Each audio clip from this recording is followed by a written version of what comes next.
Yan mga kabosing, andito po tayo sa boundary ng Lubo-Lubo at ng Tuwa. Yan, pababa po tayo ng ilog. Dahan-dahan ang person at baka madulas. Yan, tingnan nyo po. Titingnan natin kung anong nasa baba. Yan, tingnan natin ang ilog na ito.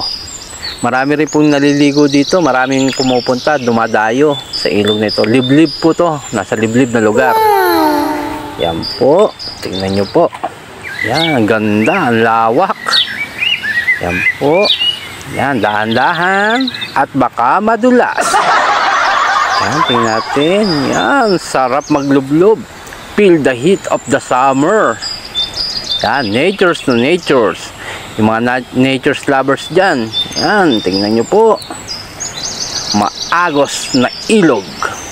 Yan, mga rock formation, no? Wow! Tingnan nyo po.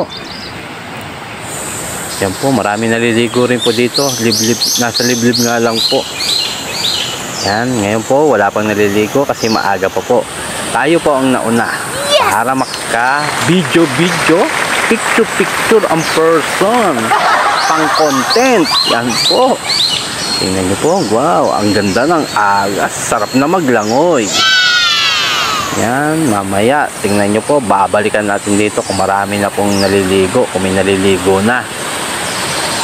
Yan, sa ngayon po, tayo muna ang nauna. Yan, ganda po. Tingnan nyo po. Nature's lovers. 2,000 years later. Yan mga kabosing, marami na pong naliligo. Andito po tayo sa taas. Yan, nasa baba po sila at mahirap na po bumaba. Hinihingal po ang person paakyat. Yan po, enjoy. Yan, enjoy na enjoy sila. Yan po.